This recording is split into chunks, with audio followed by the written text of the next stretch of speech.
You're about to enter into a new world of knowledge, curiosities, and high strangeness. This is a podcast of Straight Up Strange Productions.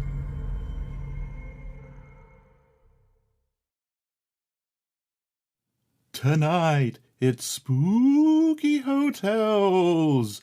Sometimes the intros are thought out, and sometimes they aren't. It's Estes Park, Colorado, and Austin, Texas. All that and more on Small Town Secrets.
Every town has a secret. What is yours?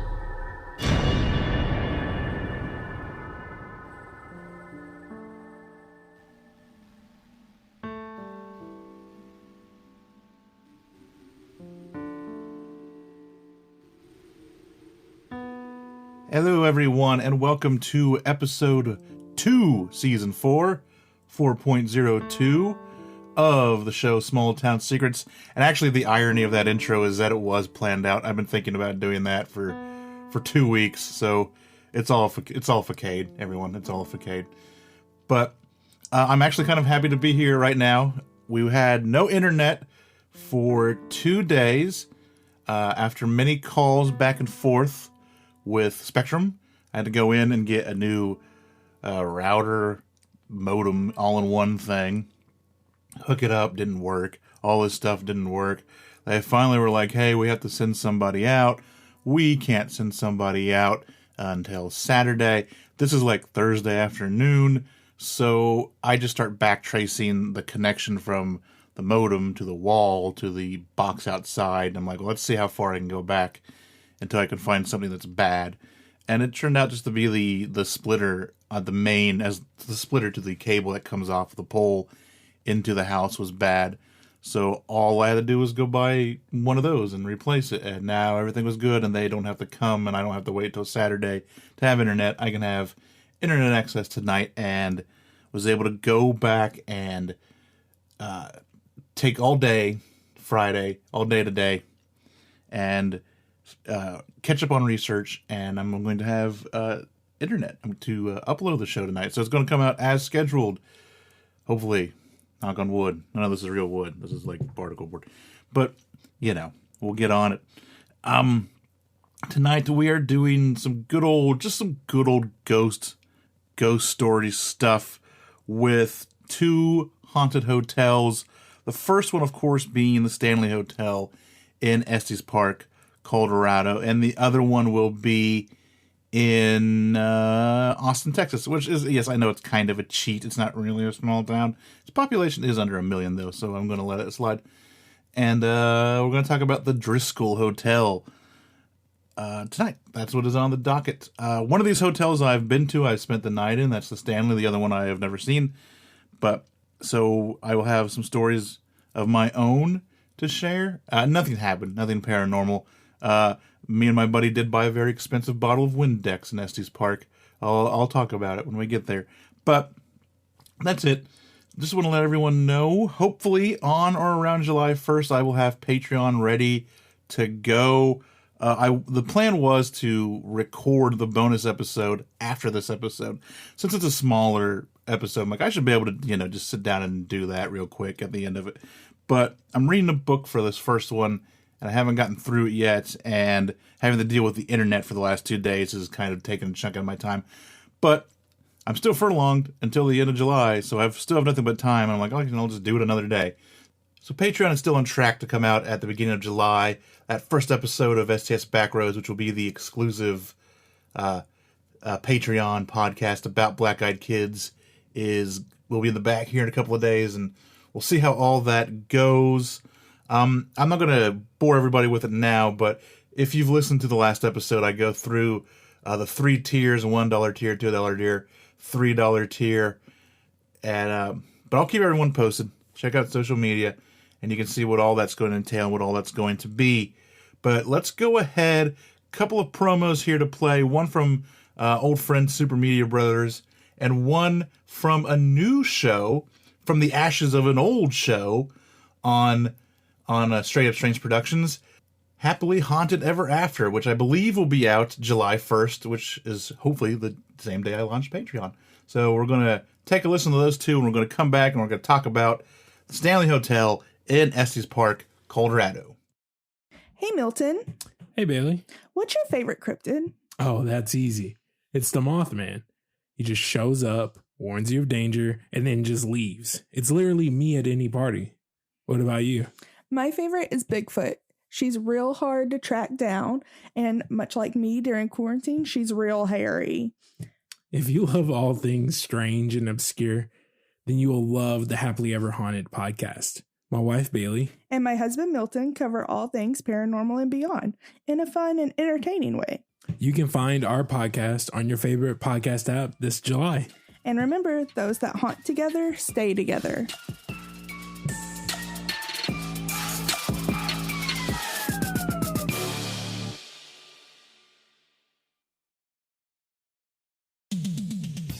I'm Midnight Agent Raw. And I'm Okami. We are the Super Media Bros podcast. And each week, we give a comedic take on all forms of entertainment, such as movies, music, video games, television, and much more. So put your shades on and listen to us on Apple Podcasts, Spotify, or wherever you listen to your podcasts.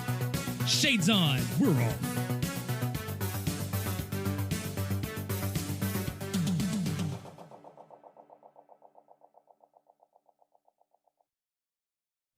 All right, so I'm not going to bury the lead. I'll tell everyone the Windex story real quick. So when I moved out to California, I brought a buddy with me.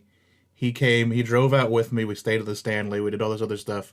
And then he spent the weekend in Cali. And then Monday, I drove him to a deserted Oakland airport. It was like a Monday. No one was there. We were the only people in the airport. It was so weird.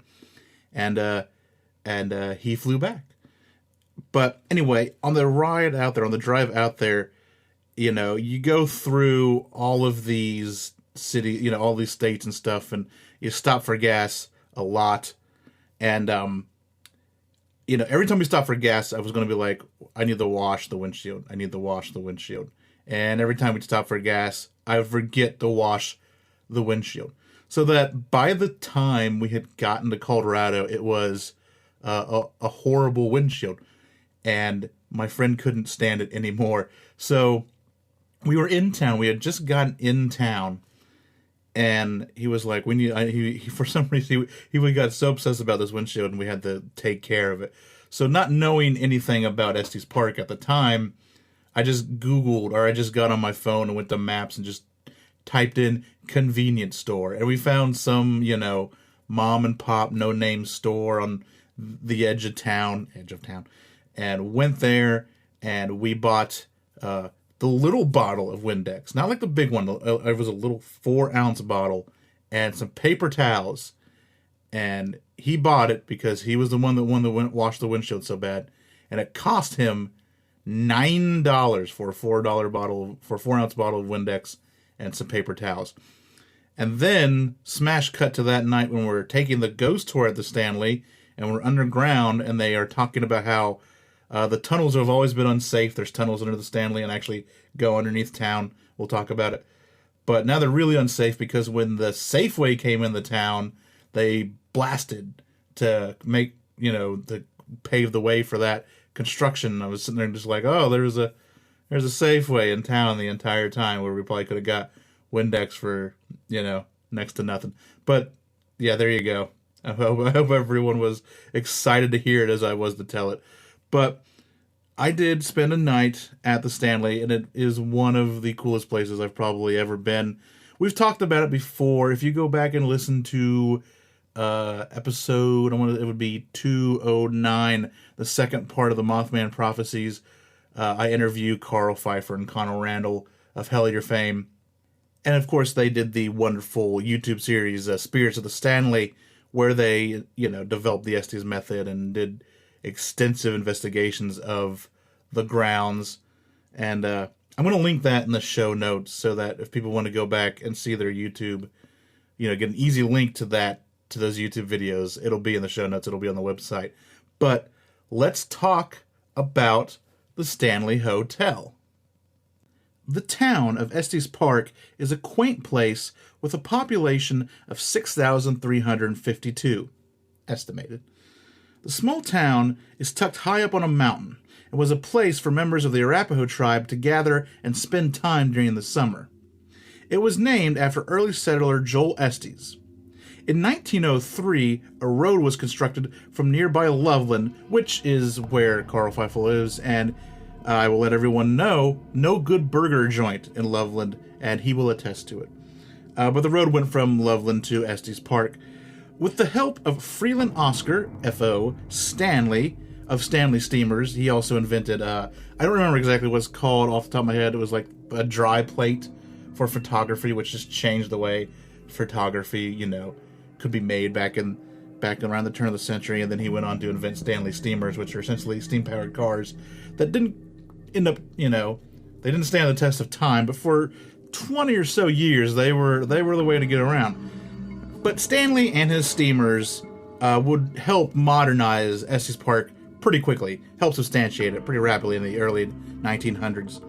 In 1909, Mr. Stanley would build the now famed Stanley Hotel, a hotel that now has a reputation of being one of the most haunted hotels in the country. Just ask Stephen King. And I did ask Stephen King on Twitter if he wanted to come on the show and talk about it. He must have been busy. He didn't get back with me. Stanley started spending time in Estes Park due in large part that he had contracted tuberculosis. The treatment for TB at the time was dry, fresh air and a hearty diet. It was well known that the Rocky Mountain air was perfect for such a treatment. In 1907, Stanley seemed to have recovered and decided to help make Estes Park a resort town. He built and opened the Stanley on the 4th of July in 1909. The early years of the Stanley got off to a rocky start. Just shy of 2 years after the hotel opened, an explosion rocked the west end of the building. The Stanley mainly ran off of electricity from its own power station, but the station was a little underpowered, and it could not power the entire hotel. So some gas lines had to be installed. They were installed on June 24th.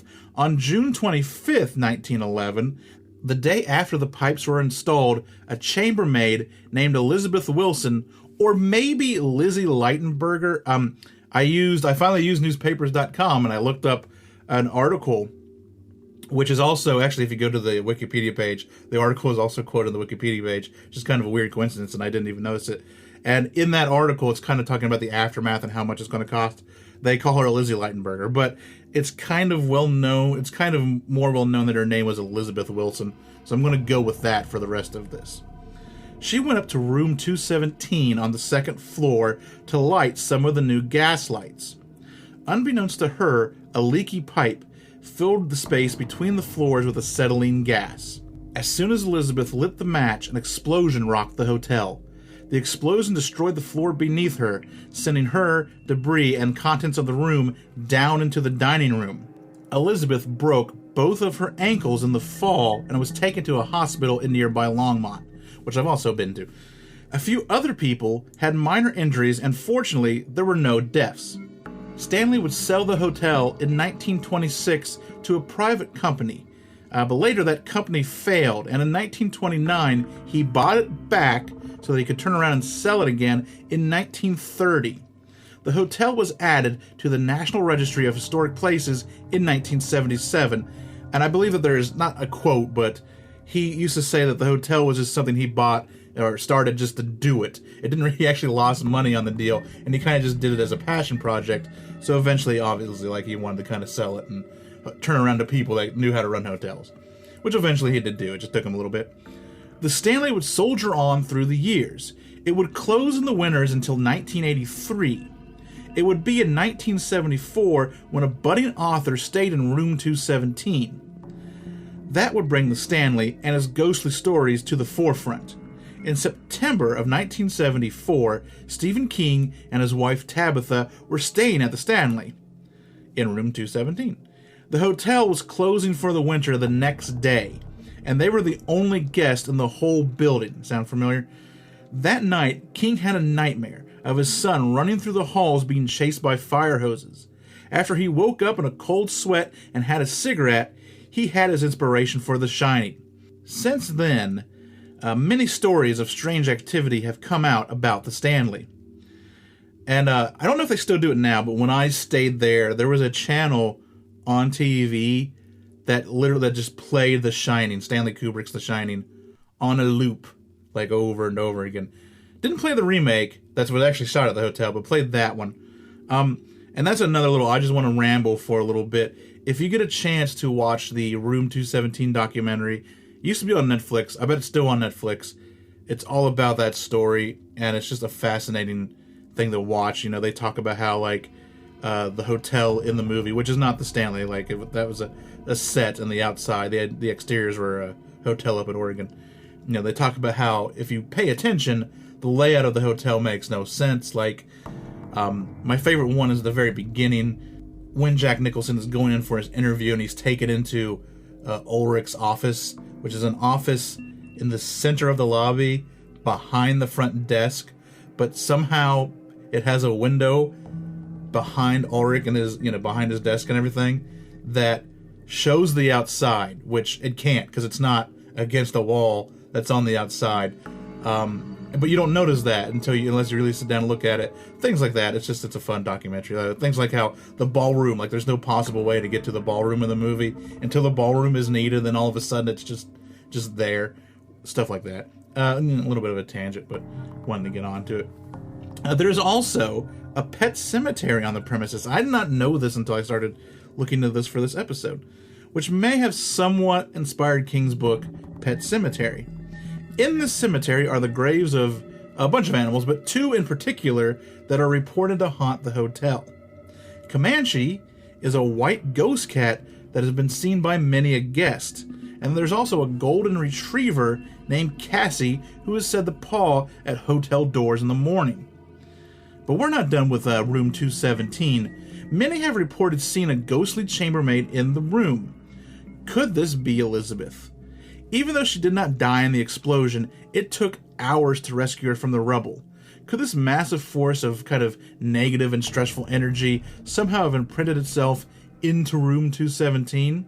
Or are we just seeing another specter of a chambermaid? It has been said that Elizabeth was always fond of married couples, and that if you stay in 217 and you're not married, then you may have someone watching your every move that night. She's also not a huge fan of single men. Single men staying in the room have reported waking up in the morning and finding their bags packed and outside the door. 217 is not the only haunted room in the hotel. When the hotel opened, the fourth floor was just a big open space for female employees, children, and their nannies to stay. In 401, you can hear the footsteps and giggling of small children. Also in 401, the closet door has a tendency to open and close on its own. In room 428, guests have heard heavy footsteps and the moving of furniture above them. This is odd because due to the slope of the roof above the room, it's impossible. There's nothing above the room that could even make those types of noises. Then there's the billiard room back on the first floor. This is well known to be F.O. Stanley's favorite room. There's an American flag that was gifted to the hotel by a soldier who frequented the Stanley in the room. And on this flag is a strange stain that seems to be in the shape of Mr. Stanley's face. And I do have a picture of that. It'll be in the show notes. It's a picture I took of the flag. The concert hall is a separate building from the main hotel, and the hall has its own ghost. There is a spirit named Paul, and Paul worked at the hotel doing this and that. He was also tasked with announcing the then 11 p.m. curfew. Many guests and employees have heard him tell them to get out of the concert hall when they are in there after hours. Then there is Lucy. Lucy was a young girl, probably around 13. She was a runaway who was found hiding in the basement of the concert hall by some maintenance men and was then forced to leave. That night, she froze to death in the sub-zero temperatures. There is even a quite interesting picture of Lucy. The pic was taken by Stephanie Riedel while on the ghost tour at the Stanley. In the photograph, there is a tour guide descending the stairs, and standing beside him is a young girl in a pink dress. That girl was not on the tour. Of course, we must not forget about Eddie, a spirit from the Stanley who seems to follow Carl Pfeiffer and Connell Rander of Hellier around wherever they go. And you can find out more of that on the YouTube series Spirits of Stanley that I talked about earlier. There will be a link. Underneath the hotel is a series of man-made tunnels. Some of these tunnels were used by employees to get around the hotel easier, and some of the tunnels stretch out all over Estes Park. I'm pretty sure it was an early attempt to use steam heat to heat parts of the town. Most of these tunnels are closed off for safety reasons, but employees have reported seeing a green mist in the tunnels, as well as cold spots and strange noises.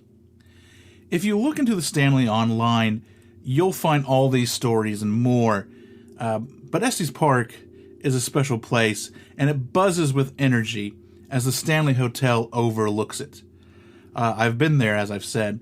It's one of my favorite places on the planet. If you get a chance to visit Estes Park, don't pass it up.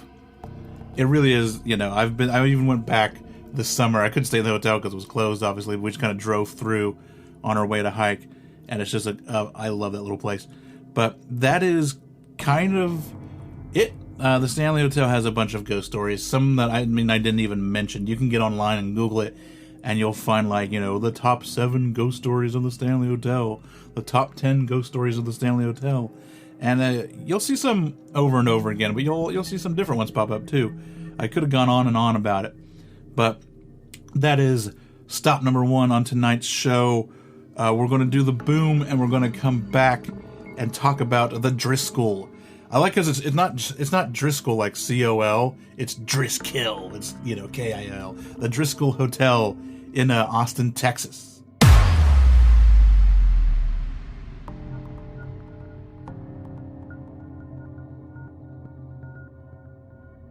So before I move on, interesting side note. So I have this show in Logic Pro broken up into different tracks, basically. So segment 1 has a track. This segment has a track. The local headlines has a track. Yada, yada, yada, yada. And I work on one at a time. And then when I get it done, I go back and I check all of the points that I screwed up and had to re-record over what I screwed up. And it always leaves a break. It always leaves a new segment there.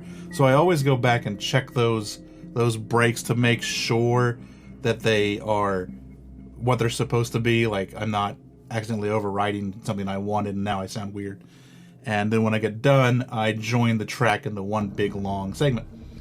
And I've already forgotten where it was, but if you go back, or if you heard a loud clang, like something falling off of something, I don't know what that was. I didn't hear it on the recording, and it was pretty loud. And I'm not using crap headphones either. So for me to not have heard it when it was happening is very weird. So I'm not saying I caught some weird ghostly EVP, but I'm not saying I didn't. Actually, it was probably the cat, but it was interesting and a little creepy for a second.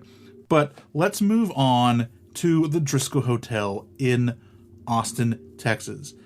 I don't have any tales of Windex to tantalize you with here because I didn't stay here. But this is another not quite. I wouldn't go out to say that it's got as many stories as the Stanley does. But when I said the Stanley had a hard time getting going because of that explosion, The Driskill really had a hard time getting going, but we'll talk about it. Let's talk about the Driskill Hotel in Austin, Texas. Located where the deserts of the west and the lush forest of the east meet, lies Austin, Texas. After Texas won its independence from Mexico, it shortly became its own republic, its own country in a sense. It had its own president, its own vice president, its own currency, all that jazz. The vice president of Texas at the time, Mirabeau Lamar, requested that the capital city be changed from Houston to what was then called Waterloo. Waterloo lay on crossroads at the time with better trade routes. Waterloo's name was changed to Austin after the father of Texas, Stephen F. Austin, the Republic's first Secretary of State. On December 20th, 1886, cattle baron Jesse Driskill would open the Driskill Hotel in downtown Austin. Colonel Driskill would die of a stroke in 1890, and some say he has never left. Driskill moved to Austin from Missouri in 1849, and he started dabbling in the cattle trade, and by 1880, he had become a wealthy cattle baron. He built the hotel to rival the grand hotels of Chicago and New York. And over the years, the hotel would suffer many hardships, and it ended up in the hands of many owners. Let's just go. So if you go to their website, I've linked it, they have a really great interactive timeline where you can just go through the whole timeline of the hotel and click on it. It'll give you some great pictures. So I'm just going to go, there's a lot of stuff on there, but I'm just going to go through how many times the hotel closed and was reopened and sold off and all that, because there's a lot going on there. A year after the hotel opened, a rival hotel called the Galveston's Beach Hotel stole away half of the Driskill staff, including most of the key and head staff. This caused the Driskill to close. A year after that, in 1888, Driskill reopened the hotel with new management. But soon, Jesse Driskill would have bigger problems than keeping the hotel afloat. In 1888, a drought gripped the whole country, and a summer with no water and a harsh winter killed more than 3,000 head of his cattle. Not only would this cause the Driskill to lose the cattle business, but he also had to sell the hotel. And he might have, I'm not sure, I kind of read this, I kind of didn't, he might have sold the hotel, quotation marks, by losing it in a gambling, in a poker game. Later that year, the hotel would be acquired by Driskill's brother-in-law, Doc Day. In 1895, Day traded the hotel for a vineyard in California to an actor named M.B. Curtis. In 1894, the hotel was put up for auction, where it changed hands between investors twice. A group in New York bought it, and then they automatically turned around and sold it to a group in London. A year later, in 1895, another cattle baron, George Littlefield, would buy the hotel. He would be, quote-unquote, the fifth owner. He put more than $60,000 into the building and updated it with steam heat and electricity, and even opened a bank in the lobby. And I believe the bank vault is still in the lobby today, and you can go see it. In 1903, Littlefield would sell the hotel to Edward Searling for $80,000. In 1969, the hotel would close for extensive renovations. However, the funding would fall through, and the Driskill Hotel would almost be demolished. The hotel was saved by members in the community, and they raised more than $2 million to save it and get it back on track. Today, the hotel is owned by Hyatt Hotels, and so it's probably going to do all right. It's probably here to stay for a little while. But much like the Stanley, the Driskill has its own ghost stories. The elevators at times have been known to go to the wrong floors. Sometimes the doors will randomly open. Not really a ghost story, but just I think a fun little tidbit of either A, ghostly hauntings, or B, not great elevators. How about the railroad worker, Peter Lawless? He lived at the hotel for 31 years until he died in 1917. Both guests and staff have reported seeing Lawless coming out of elevators, checking his pocket watch, and nodding to hotel staff before disappearing. In 1887, Samantha Houston, the daughter of a Texas senator died while chasing a ball. She tumbled down the main staircase. She was only 4 years old. Guests have heard the laughter of a small girl and have even heard the ball bounce around the halls. It is alleged that the center had a painting commission of her, which now hangs in the hotel. However, this isn't the case. The painting is actually a copy, like a modernized copy of love letters by an artist named Charles Trevor Garland. Garland was an English painter, so it's kind of I don't want to say like an urban legend, but kind of just a story that's popped up. So I don't think that the ghost story is quote unquote fake or not, or unfactual, but I'm not so sure about the painting that everyone associates with it. Room 525 is the Driskills' room 217. As the story goes, a newlywed woman committed suicide in the bathtub of that room. Then, 20 years later, another woman also committed suicide in the same room, in the same manner, and also on her honeymoon. They are known as the Suicide Brides. And while the story cannot be substantiated, there have been 2 suicides at the hotel. It goes back to what I always say, like, it's a great story, but I couldn't find any names, and I couldn't find any hard stories to kind of back it up. But who knows? I've never stayed there.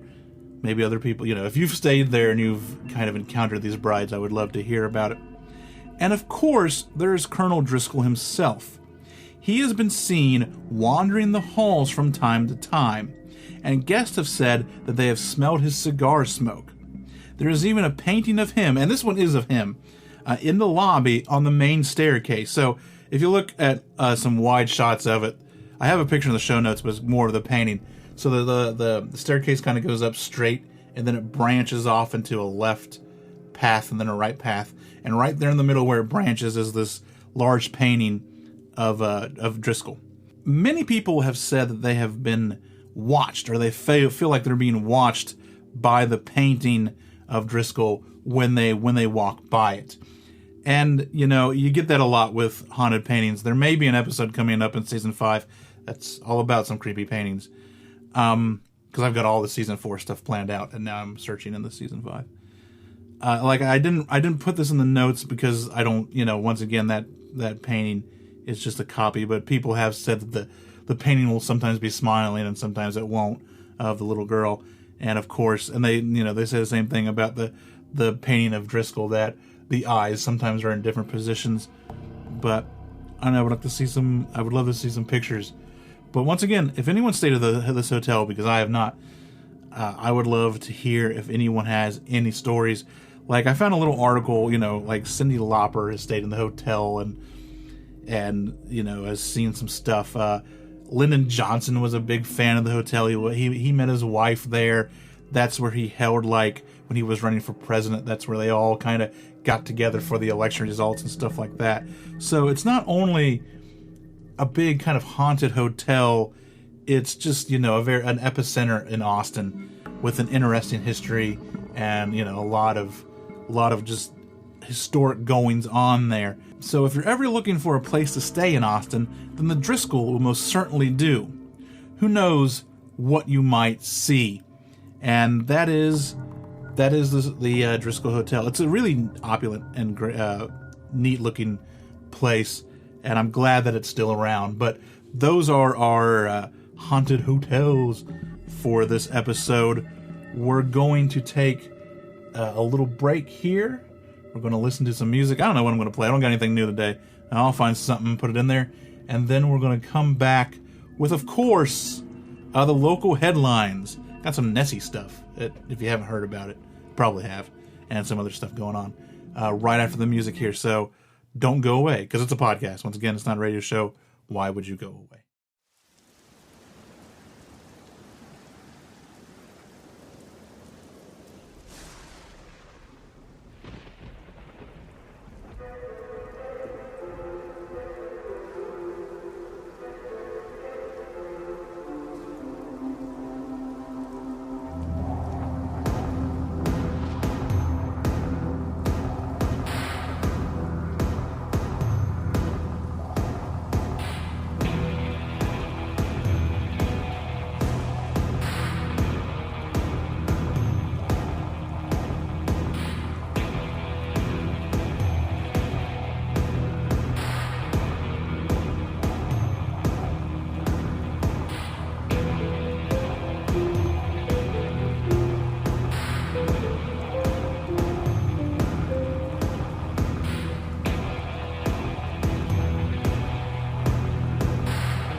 You hear that?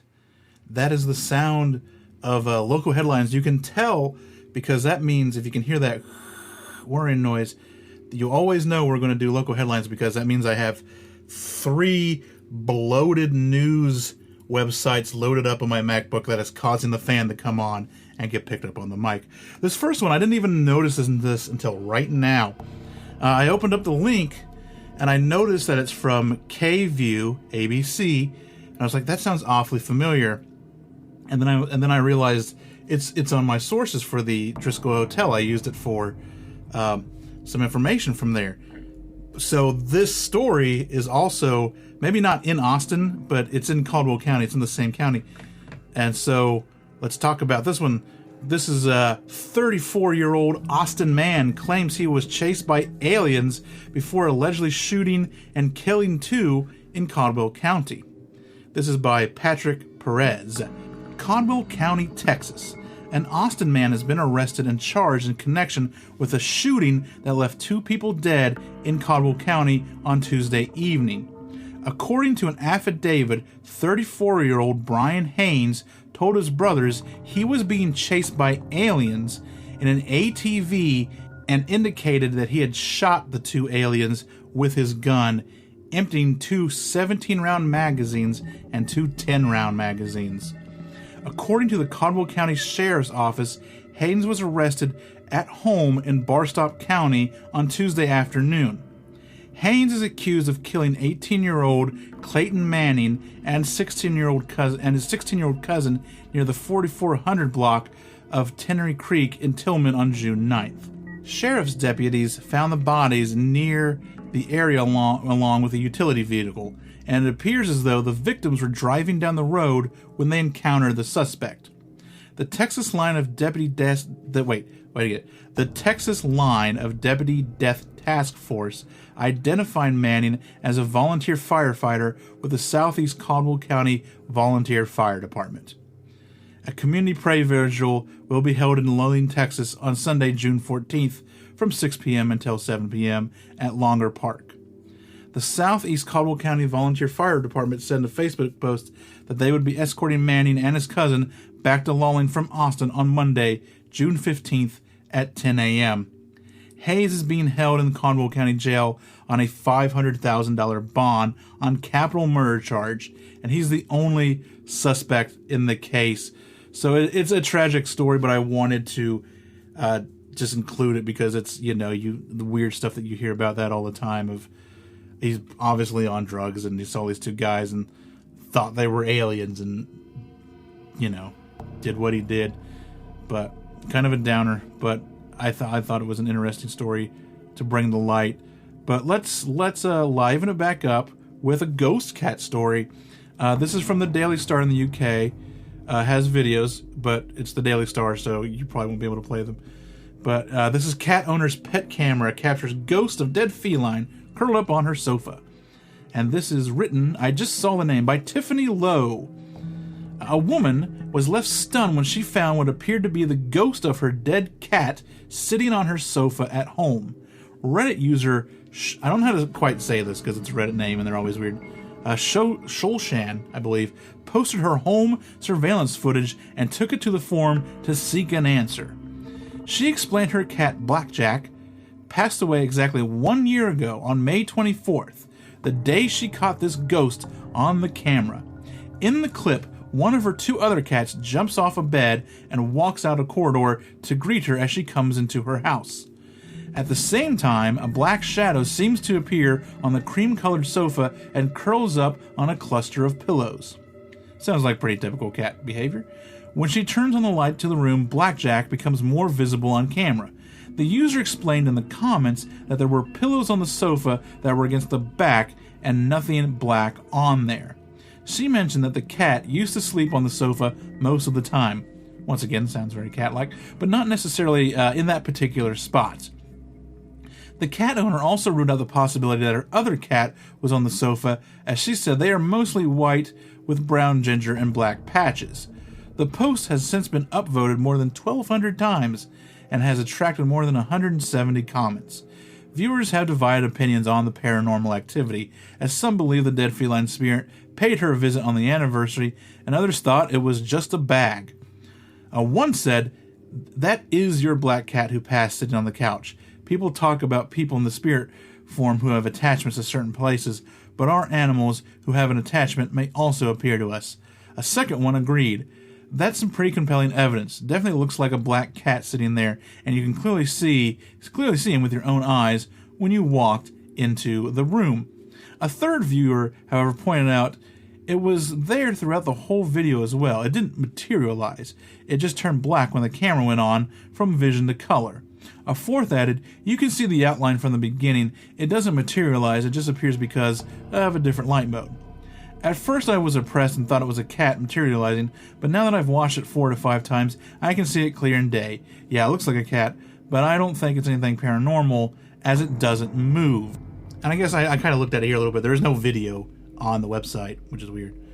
There's just a couple of screenshots, but it's kind of, I mean, it looks very cat-like. You can see little ears. It looks black. It does look like a face looking at you. I don't know if it's a bag. I don't know if it's a ghost cat either, but they're, I don't know. I've seen worse ghost photos of even ghost cats. But this last one has been making the rounds, and so I got to talk about it on here. And this is from Syracuse.com by, I forgot the name. Something Herbert. Hold on, let me take it out of here. Sorry, by Jeff Herbert. So let's read, "Is the Loch Ness Monster real? New photo fuels speculation." A new photo is fueling speculation that the Loch Ness Monster is real. The Daily Record reports a tourist named Steve Shallis snapped pictures of what he thought was a big fish creating ripples in Scotland's Loch Ness. The alleged creature, about 2 to 5 meters long, quickly popped up and then disappeared below the water. It only appeared in one shot, and to be honest, it was something of a fluke, he told the UK publication. According to Yahoo News, Chalice said he didn't go through the photos from his Scottish vacation until the coronavirus lockdown, and now is asking Facebook users what they think that is. "Took this in Loch Ness last September, but I don't know what kind of fish it is," he posted in the Anomalous Universe group along with a photo. Copies have been widely shared on Twitter and other sites, raising questions.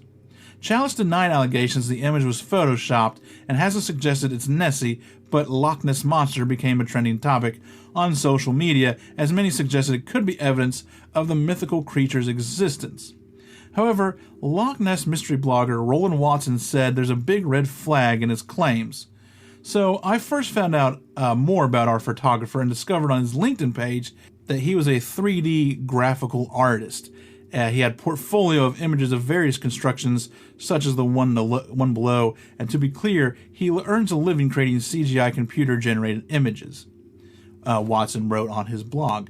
A longtime Loch Ness monster hunter also poured cold water on the sea creature theories in 2015, when he said he doesn't think Nessie existed at all. Looking at all the evidence, speaking to eyewitnesses, its most likely solution is a Wells catfish. Which makes sense. Wells catfish can be gigantic, and they can totally be 2 meters long. Steve Feltman said, after 24 years of investigating Loch Ness, Wells catfish can grow up to 13 feet long and weigh nearly 900 pounds. They were added to the lake in the 19th century for sport fishing. I have to be honest, I just don't think that Nessie is a prehistoric monster. I don't think it's a prehistoric monster either. I don't think it doesn't exist. I just don't think it's a big plesiosaur. The myth of Nessie originated in the 6th century when Irish monk St. Columba was said to have banished a water beast to the river Ness. A 1934 surgeon's photo made Nessie famous, though the black and white image of the head and neck pointing at the water was revealed to be a hoax 60 years later. New reports and theories of Nessie sightings emerge nearly every year. A 30-foot sea monster was found in the Highland Lakes in 2016, but it turned out to be a leftover movie prop from the 1970 film A Private Life of Sherlock Holmes. A large 164-million-year-old fossil was found in another lake in Edinburgh, Scotland. Researchers called the 13-foot ichthyosaur a dolphin-like dinosaur, the Storrs Loch Monster. Yeah, even at the end of that, didn't I?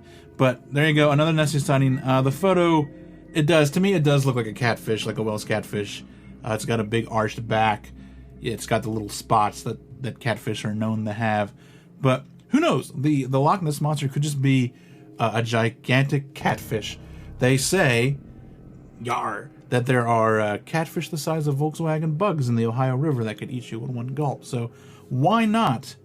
Like I said, I don't think that Nessie is a plesiosaur. I think it is some sort of giant creature that we know exists, like a large, very, very, very, very large eel or something like that. But that has been this episode's local headlines, which means I can close the Safari browser now. Yeah. And we're gonna do a boom, and we're gonna come back, and I've got a couple of your small town secrets to share.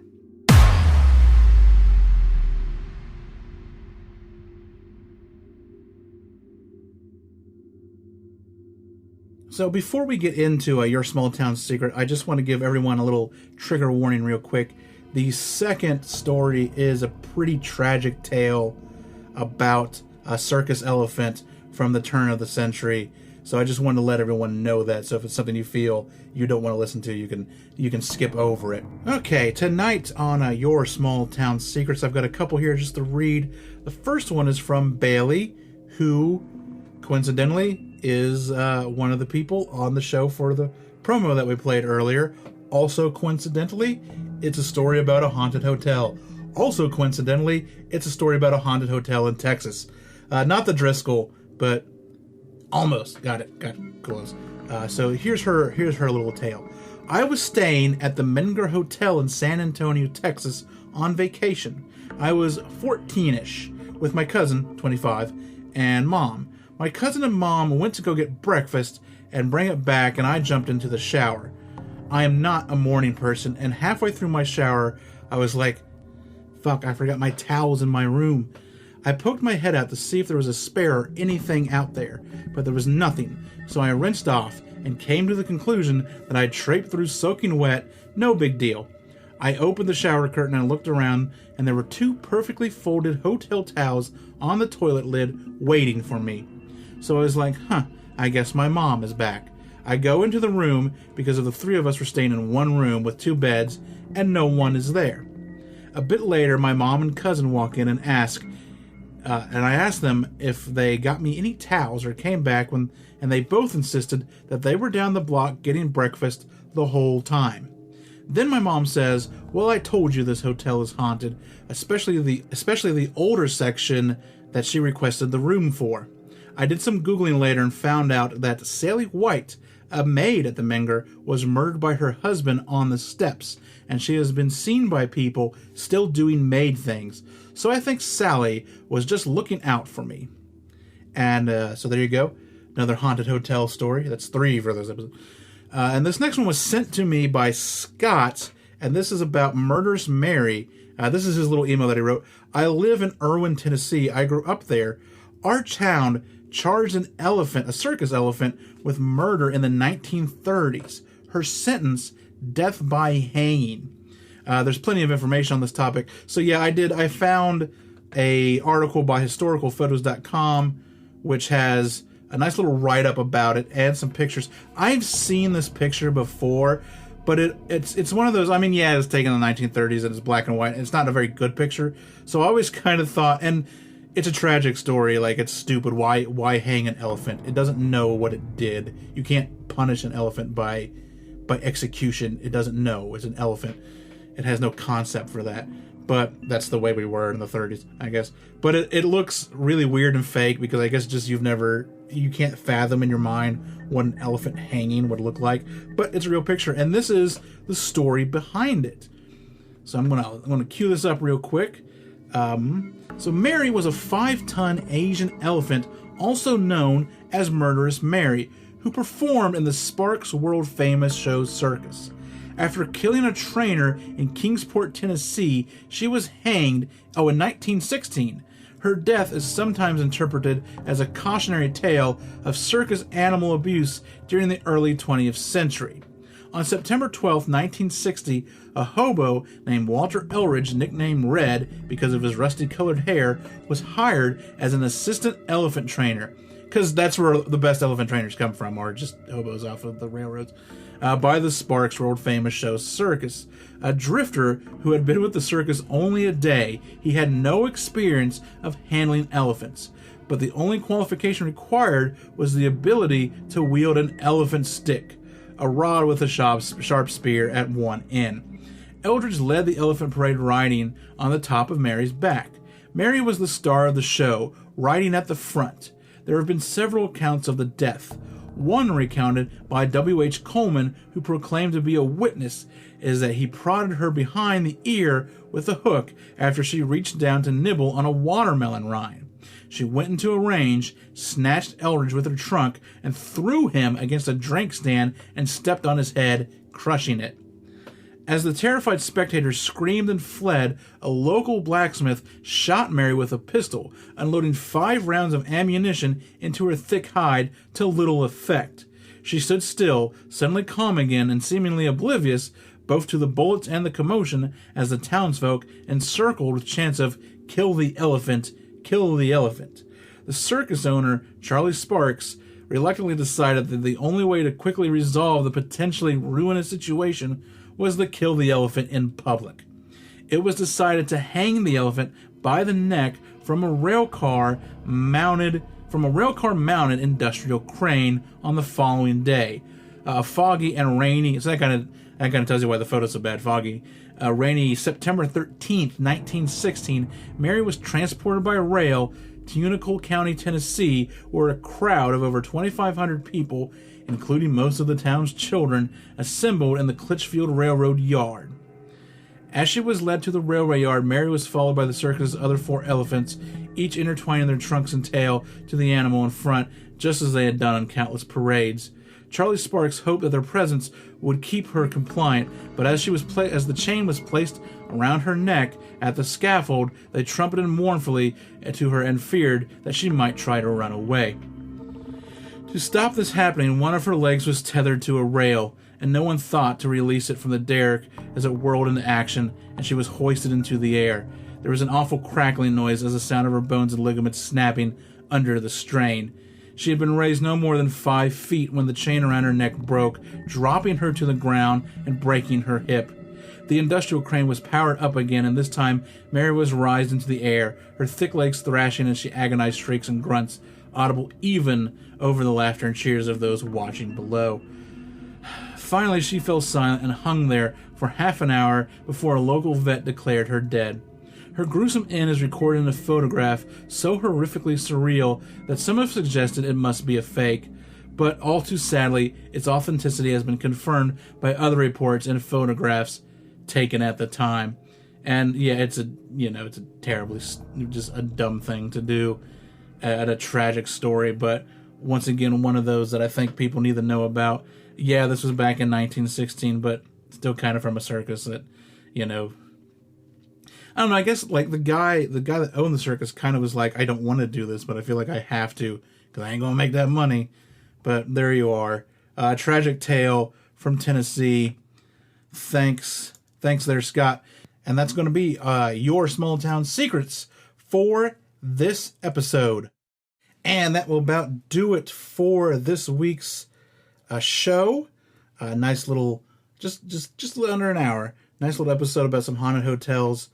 And once again, I want to thank everyone for listening. I want to thank everyone for supporting the show. This week, we just hit over 50,000 downloads, 50,000 listens.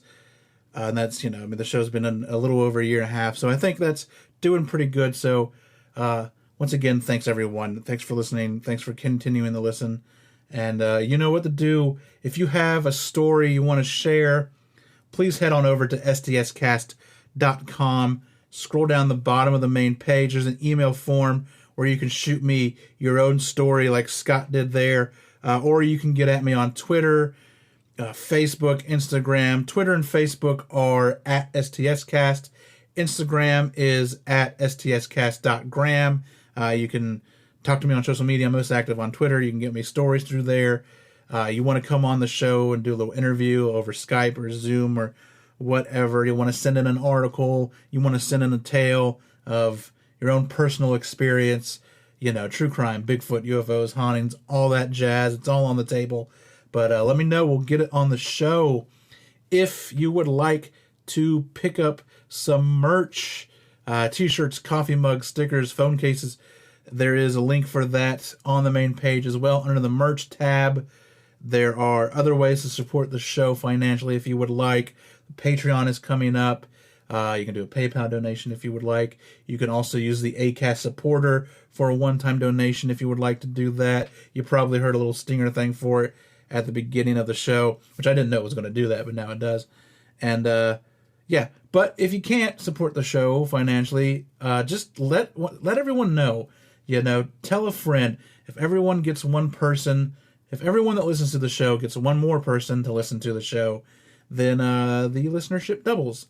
And if you can, please leave a review on iTunes or whatever app you use to listen to the show, because that will just help it float to the top and get more ears on it. But I'm going to wrap it up for tonight and get it out there. Once again, thank you so much for listening. 50,000 listens. Let's move on to 100,000 listens, and I'll talk to you guys in a couple of weeks. Until then, remember, every town has a secret. What is yours?